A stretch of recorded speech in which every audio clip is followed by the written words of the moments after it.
Hello friends, welcome back to my channel railway Challenger. Friends, আজকের ভিডিওটা mainly হচ্ছে যারা ডাব্লিউবিকেপির অ্যাসপিরেন্টস রয়েছে তোমাদের জন্য একটা মোস্ট হেল্পফুল ভিডিও হতে চলেছে। দেখো, সামনে যে পরীক্ষাটা আসছে ডাব্লিউপি আর কেপি, এবারে যে একটা কম্পিটিশন হবে, সেই কম্পিটিশনটা কীরকম থাকবে, এখানে কম্পিটিশনে তোমাকে টিকতে গেলে তোমাকে কতটা স্কোর দরকার, অর্থাৎ এই কম্পিটিশনে যে একটা স্কোর তোমাকে নিয়ে এগোতে হবে। যারা কেপি অ্যাসপিরেন্টস রয়েছে তাদের জন্য রয়েছে তোমার প্রিলিমসে যারা একটা স্কোর ঠিকঠাক করবে তারা আজকে যাবে মেন্সে। গ্রাউন্ড ক্লিয়ার করতে হবে অবশ্য তার আগে। কিন্তু যারা ডাব্লিউবি অ্যাসপিরেন্টস রয়েছে তাদের জন্য রয়েছে কিন্তু এখানে একটাই রিটিন। এখানে এই একটা রিটিন যারা ঠিকঠাক ক্লিয়ার করে দেবে তারা কিন্তু ডাইরেক্ট পৌঁছে যাচ্ছে গ্রাউন্ডে। গ্রাউন্ড ক্লিয়ার করার পর যা প্রসিডিওরটা একই। তাহলে আজকের দিনে দাঁড়িয়ে এই যে ডাব্লিউপি কেপি, এখানে কম্পিটিশন লেভেল কীরকম হতে পারে, তোমরা অনেকেই কোশ্চেন্স করছো বা অনেকেই কমেন্ট সেকশনে বলো যে আমি যে টেস্টটা দিচ্ছি সেই টেস্টের মধ্যে একটা স্কোর উঠছে। এবার এই যে স্কোরটা, সেটা কি আদৌ আমার এই যে আপকামিং এক্সামটা আসছে ডাব্লিউপি কেপি, এটা কি তার জন্য একটা সেফ স্কোর হতে পারে? অনেকের মনে এই কোশ্চেনটা হচ্ছে যে আমি যে স্কোরটা নিয়ে এগোচ্ছি, এইরকম একটা স্কোর যদি আমার পরীক্ষাতে হয় তাহলে কি আমি বুঝতে পারবো যে আমি এটা গ্রিন জোনে আছি? দেখো, ফার্স্টে একটা কথা তোমাদের মনে রাখতে হবে, তুমি যে পরীক্ষাটা দিতে যাচ্ছ সেটা হচ্ছে একটা পুলিশ ওরিয়েন্টেড এক্সাম। পুলিশ এক্সামের সব থেকে মোস্ট ইম্পর্টেন্ট যে জায়গাটা, সেটা হচ্ছে গ্রাউন্ড। এখানে ওরা সবসময় টার্গেট রাখে পিআরবি যে ম্যাক্সিমাম স্টুডেন্টকে যেন গ্রাউন্ডে ওরা ডাকতে পারে। যদি বলো কেন, কারণ দেখো, গ্রাউন্ডটা সবার জন্য না। অনেক স্টুডেন্ট রয়েছে যারা পড়াশোনাতে খুবই ভালো হয় কিন্তু তারা গ্রাউন্ডে গিয়ে কোথাও না কোথাও কিন্তু তাদের এফার্টটা দিতে পারে না। তারা হয়তো কেউ রান দিতে পারলো, কারোর হয়তো একটুখানি হাইট, কারোর হয়তো ওয়েট, ঠিক আছে? এই সমস্ত যে ক্রাইটেরিয়াগুলো রয়েছে, যেগুলোর জন্য কিন্তু অনেক স্টুডেন্ট, ভালো ভালো স্টুডেন্ট, তারা কিন্তু মাঠ থেকে রিটার্ন আসছে। কারোর হয়তো হাইট ওয়েটের রেশি হচ্ছে না, কারোর হয়তো ওয়েটটা অনেক বেশি রয়েছে, বা কারোর হয়তো 1-2 কেজি ওজনের জন্য সে পরীক্ষায় অ্যাটেন্ড করে দিতে পারছে না। কিন্তু সে তবু প্রতিযোগিতার মধ্যে লড়ছে যে যদি কোনো রকমে সে একবার ক্র্যাক করতে পারে। বোঝা গেল? আজকের দিনে দাঁড়িয়ে অনেক স্টুডেন্ট এমন রয়েছে যারা বিগত কয়েক বছর ধরে পরীক্ষা দিয়ে দিয়ে আসছে, কিন্তু তারা কিন্তু সাকসেস পাচ্ছে না। কোথাও গিয়ে ফাইনাল মেরিটে 0.25, কখনো 0.75, এইভাবে তারা কিন্তু বারবার কম্পিটিশন থেকে ছিটকে যাচ্ছে। হতে পারে এমন কেউ রয়েছে যাদের হয়তো এটাই লাস্ট একটা মৌকা, কারণ আজকে ডাব্লিউবিতে এজ লিমিট বাড়ানো হয়েছে, কেপিতে এজ লিমিট বাড়ানো হয়েছে।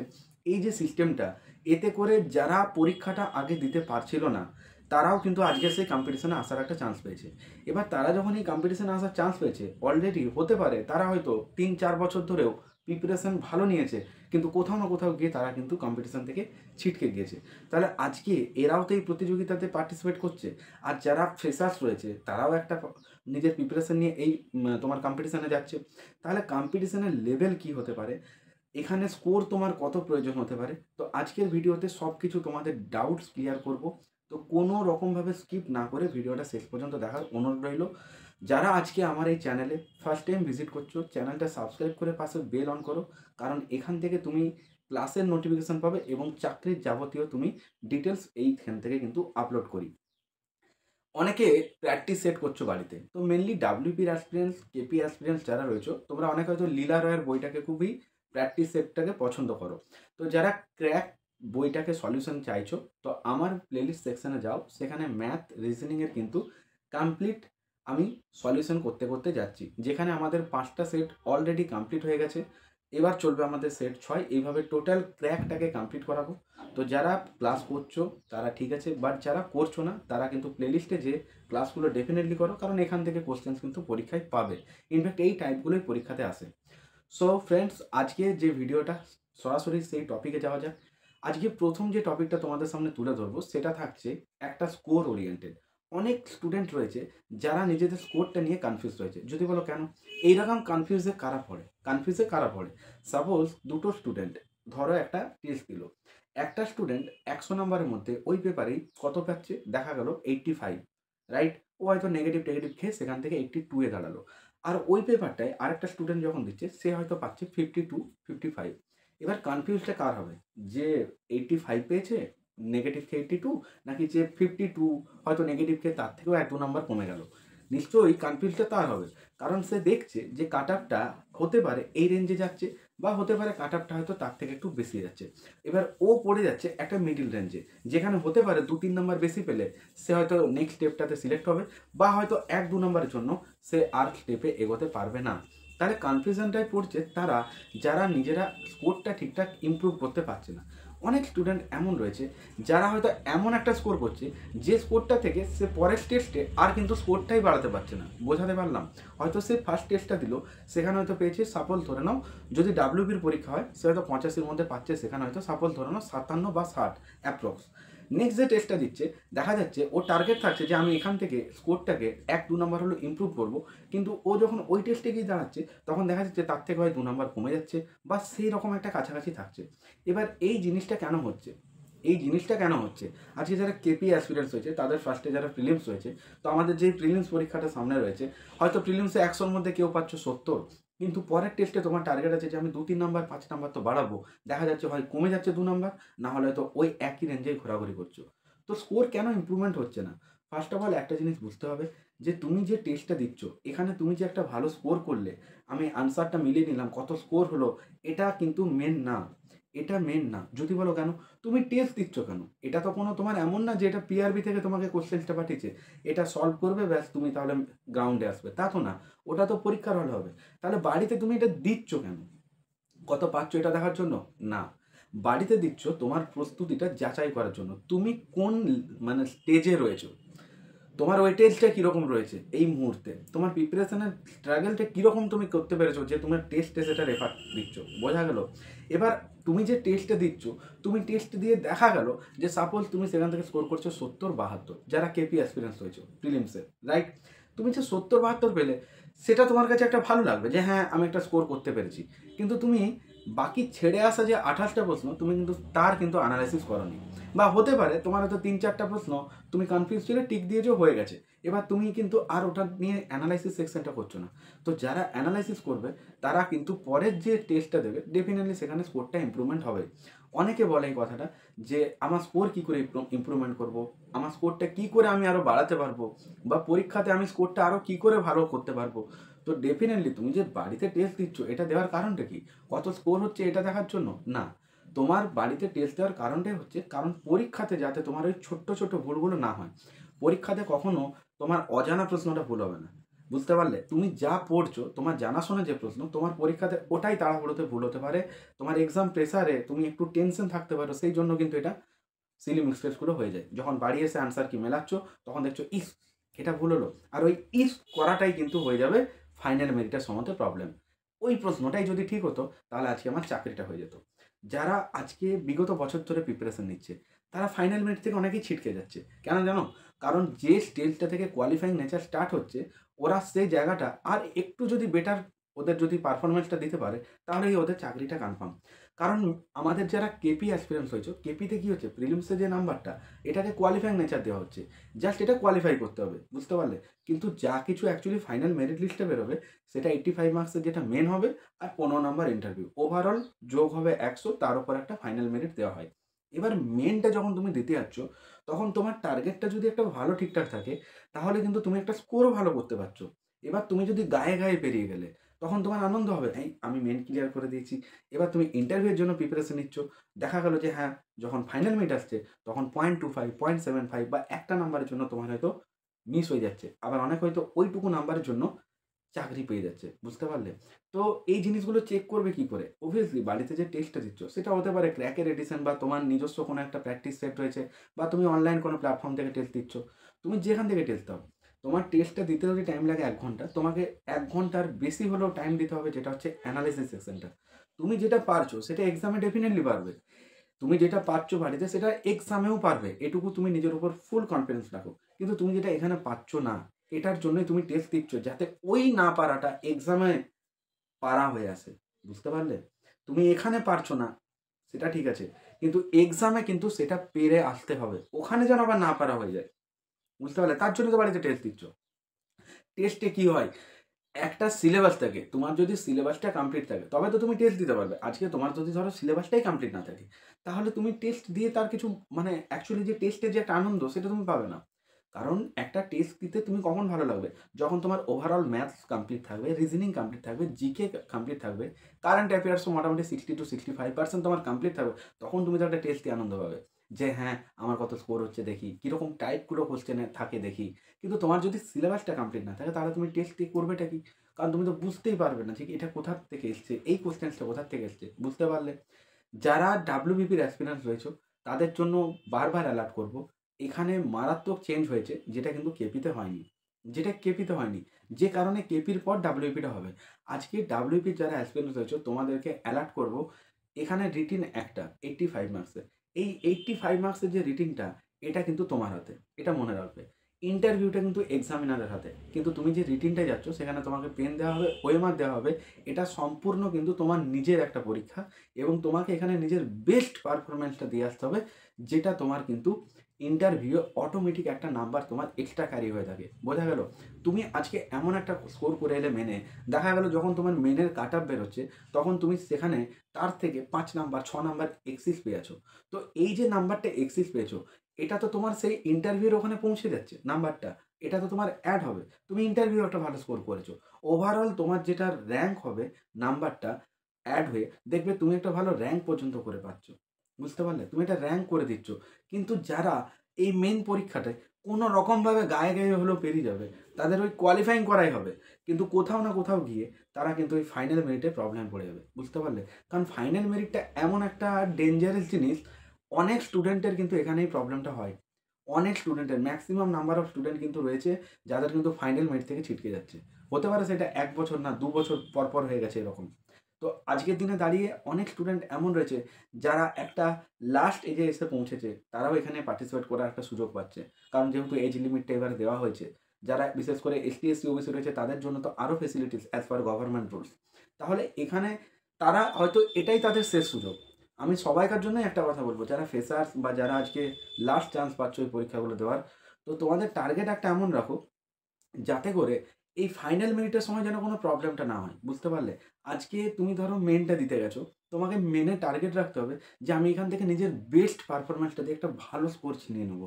তুমি ওই স্কোরটা নিয়ে যখন চলে আসবে, তোমার যখন রেজাল্ট বেরোবে তুমি দেখলে যে হ্যাঁ এততে কাট অফ দিয়েছে আর তোমার স্কোর যেটা রয়েছে মোটামুটি এতটা রেঞ্জে বেশি, তখন তোমার ইন্টারভিউটা ভালো তো হবেই, প্লাস এই দুটো নাম্বার অ্যাড হয়ে তুমি দেখবে একটা র্যাঙ্ক পর্যন্ত করতে পারছো।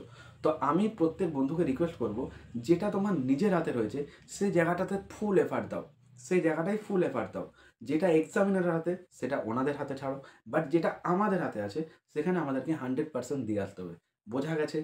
আজকে যারা ডাব্লিউপি অ্যাসপিরেন্টস হয়েছো, তোমাদের সব থেকে মেন কি, রিটিন হওয়ার পর ডাইরেক্ট আসছো গ্রাউন্ডে। পিআরবি থেকে কখনোই এমন একটা কাট আপ বা এমন একটা নাম্বার দেবে না যে পাস মার্কস হিসাবে, যাতে করে গ্রাউন্ডে সেই সমস্ত স্টুডেন্টগুলোকে ওরা আনতেই না পারে।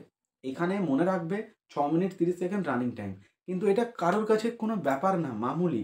ঠিক আছে? ওইটা যদি আরও 30 সেকেন্ড কমিয়ে দেয় তাও কোনো ব্যাপার না। আবার অনেকের কাছে এই রানটা দিতেই কিন্তু ঘাম ঝরে যাচ্ছে। ঘাম ঝরে যাচ্ছে। তারা এখন থেকেও কিন্তু রান শুরু করে দিয়েছে। কারণ পুলিশ হবার স্বপ্ন, পুলিশ হবার যে ওদের যে একটা ইচ্ছে, সেই মনোবলের জোরে ওরা আজকে রান পর্যন্ত ক্লিয়ার করার একটা টার্গেট রাখছে। কিন্তু এখানে একটা জিনিস বুঝতে হবে, আজকে এটা যদি কোনো ক্লার্ক ওরিয়েন্টেড এক্সাম হতো, তাহলে কি হতো? ওরা চাইতো কি যে জুলিয়ান যে ছেলেগুলো রয়েছে, ব্রিলিয়ান্ট যে ছেলেগুলো রয়েছে, ওরা তাদেরকেই টার্গেট রাখতো। কিন্তু পুলিশের চাকরি যারা পাচ্ছে, এখানে তাদেরকে কিন্তু দুদিকেই এক্সপার্ট হতে হয়। এক তো হচ্ছে তোমার পড়াশোনাতেও হতে হবে, তবে তুমি প্রিলিমস মেন্স ক্লিয়ার করছো। এইদিকে কিন্তু তোমাকে রানেও কিন্তু অর্থাৎ গ্রাউন্ডেও কিন্তু তোমাকে এক্সপার্ট হতে হবে। বোঝা গেল? যারা অফিসিয়াল ওয়ার্কের কাজ করে তারা শুধুমাত্র ব্রেন রিটিন এটাই ওদের মেন, কিন্তু পুলিশ এক্সামের ক্ষেত্রে তোমাকে দুদিকেই এক্সপার্ট হতে হবে। তবে তুমি হচ্ছে পুলিশ, অন্যদের থেকে টোটালি একটা আলাদা র্যাঙ্কের চাকরি। বোঝা গেছে? তো বিশেষ করে যারা পুলিশ পরীক্ষা দিচ্ছ, ডাব্লিউপি বলো কেপি বলো, তোমাদেরকে একটা জিনিস টার্গেট এখন থেকে রাখতে হবে, সিলেবাস। এই যে সিলেবাসটা, এখানে কিন্তু যে একটা মারাত্মক বড় সিলেবাস পাচ্ছ এমন না। একটা পার্টিকুলার সিলেবাস রয়েছে। স্ট্র্যাটেজিকের মধ্যে ইনক্লুডিং রয়েছে যে হ্যাঁ এই জিনিসগুলো করে আসবে, তোমাকে এখান থেকে এক্সামে কোশ্চেন দিতে হবে। কারেন্ট অ্যাফেয়ার্সের এইভাবে টাইপগুলো কোশ্চেন্সগুলো আসছে। তো ওভারঅল একটা ইয়ারের কারেন্ট অ্যাফেয়ার্স ঠিকঠাক করো আর প্রিভিয়াস কিছু কারেন্ট অ্যাফেয়ার্স তার সাথে অ্যাড রাখো। দেখবে তুমি কারেন্ট অ্যাফেয়ার্স কমন পাচ্ছ। বিশেষ করে এখানে কারেন্ট অ্যাফেয়ার্সে অ্যাওয়ার্ড রিলেটেড, খেলা রিলেটেড, মহিলাদের যেগুলো স্পোর্টস ওরিয়েন্টেড যে কোশ্চেন্সগুলো হয়, এগুলো কিন্তু পরীক্ষাতে বেশি করে তুলে ধরা হচ্ছে। আজকে যে এএলপির পরীক্ষা হলো ফার্স্ট শিফটের, আমি তো বাড়িতে দেখছিলাম ম্যাথসের কোশ্চেন, সায়েন্সের কোশ্চেন। তো আজকে আমার কাছে হয়তো সেই সুযোগটা নেই, না হলে আমি হয়তো তোমাদের সামনে তুলে ধরতাম যে কোশ্চেন্স করাচ্ছি বা আমরা যে ওরিয়েন্টেড কোশ্চেন্সগুলো করছি, এএলপিতে এই টাইপগুলোই কিন্তু আসছে। রেল পরীক্ষা বলো, এসএসসি বলো, আমাদের প্র্যাকটিসটাই হচ্ছে এমন একটা প্র্যাকটিস যাতে করে আমাদের এই সমস্ত চাকরির পরীক্ষাতে অঙ্ক রিজনিং অন্ততপক্ষে কোনো প্রবলেম আসবে না। জিকেটাও যদি বলো কেন, কারণ প্রিপারেশনটাই করছো পুরো ডেপথে। তুমি এমন না যে শুধু বেসিক পার্টগুলো করে বেরিয়ে যাচ্ছ। আমাদের প্রিপারেশন হচ্ছে বেসিক টু অ্যাডভান্স।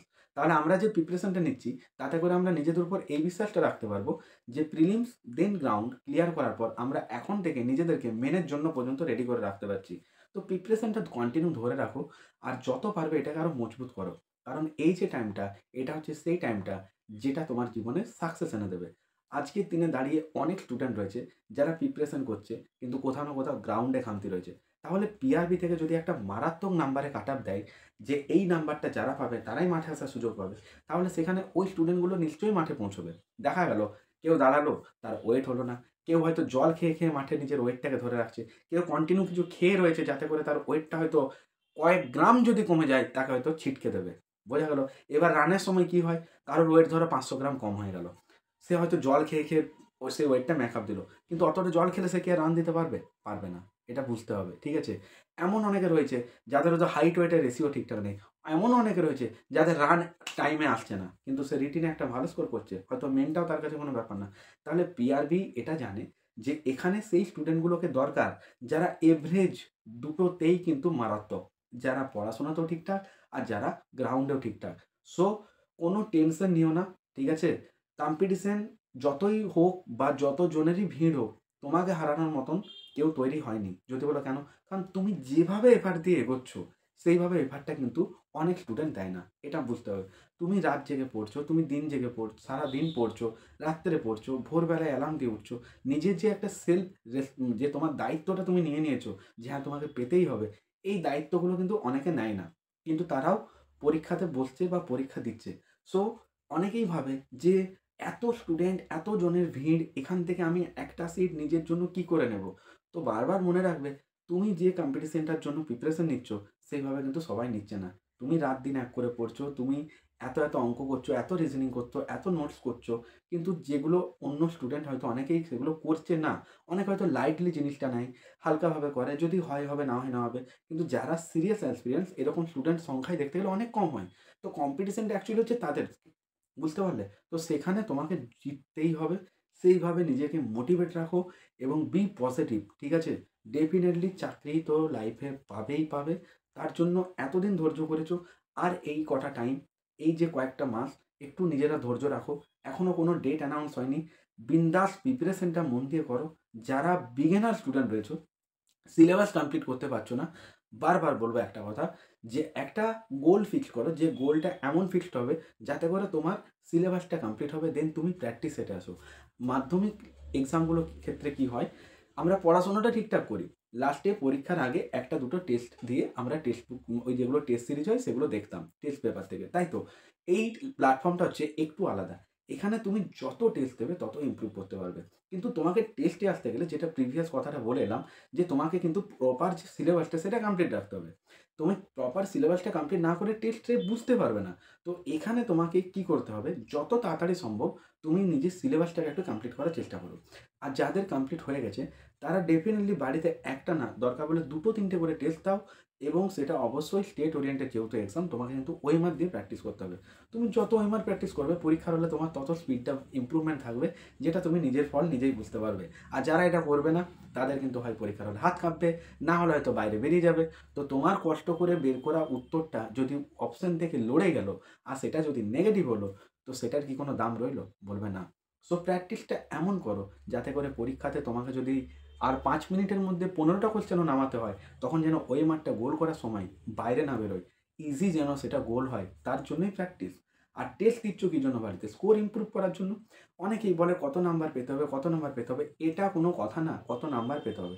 তোমাকে টার্গেটটা রাখতে হবে ফুল মার্কসে, যে আমাকে এর কাছে পৌঁছতে হবে। যদি বলো কেন? কারণ ওই রকম রেঞ্জে তুমি যদি টার্গেটটা রাখো তাহলে তোমার স্কোরটাও ওই রকম ক্যারি করতে পারবে।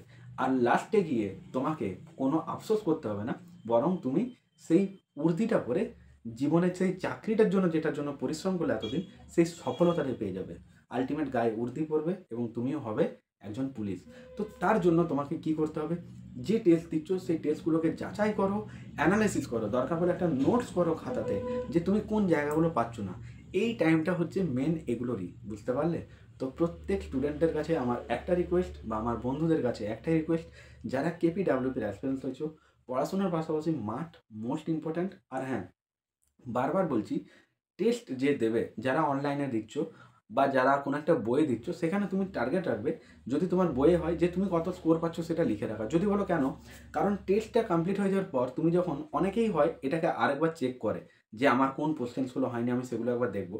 তো তুমি যখন সেই টেস্টটার দিকে দেখবে, আমি তো এখান থেকে ১০০-তে ৮৫ পেয়েছিলাম। আচ্ছা, WBD টেস্টে আমি তো ৮৫-র মধ্যে ৬২ পেয়েছিলাম। কিন্তু ওই যে না পারা কোশ্চেন্সগুলো, হয়তো সেগুলো তোমার স্টার দেওয়া আছে বা কোথাও নোটস করা আছে, তখন তুমি অটোমেটিক বুঝতে পারবে যে তোমার কোনটুকু জিনিসগুলো বাকি আছে। পরীক্ষার আগে ওগুলোকেই তোমাকে রিভিশনটা মেন দিতে হবে। বোঝা গেল? ডেফিনিটলি পরীক্ষা খুব ভালো হবে। আর অল দ্য বেস্ট যারা রেলের অ্যাসপিরেন্টস হয়েছো, কারণ আরপিএফ পরীক্ষার অ্যানাউন্স দিয়ে দিয়েছে। আর তোমার এসআই তো হচ্ছে, আর কনস্টেবল তো আমাদেরও রয়েছে। তো আরপিএফ আমারও পরীক্ষা রয়েছে। আর যারা রয়েছে অবশ্যই কমেন্টে জানিও কার কার আরপিএফ রয়েছে। আরপিএফ তো এখানে ফিজিক্যালটা মোস্ট ইম্পর্ট্যান্ট, কারণ ডাব্লিউবিকেপিতে জাস্ট একটা হয়তো রানিং থাকে, বাট এখানে রানিং টাইমিংটাও কম, আর তার পাশাপাশি হাই জাম্প, লং জাম্প এটাও ইনক্লুডিং রয়েছে। সো ডাব্লিউবিকেপির ক্ষেত্রে বারবার একটা কথা বলবো, এবারে যে অপরচুনিটি আছে সেটা কাজে লাগাও। বারবার এরকম সুযোগ যে আসে বা এইরকম ফেসিলিটিস থাকবে এমনটা না। যেটা পেয়েছো বা যেটা তোমার সামনে আসছে সেটাকে নিজের লাইফে এম এবং পাখির চোখ করে নাও। ডেফিনেটলি তুমি এটাতেই সফলতা পাবে। তার জন্য এই যে টাইমটা, সেটাকে তোমাকে ফুল এফার্ট দিতে হবে। টোটালি নিজেকে আইসোলেট করে প্রিপারেশনে ধ্যান দাও। নিজের স্টে ইওর ফোকাস।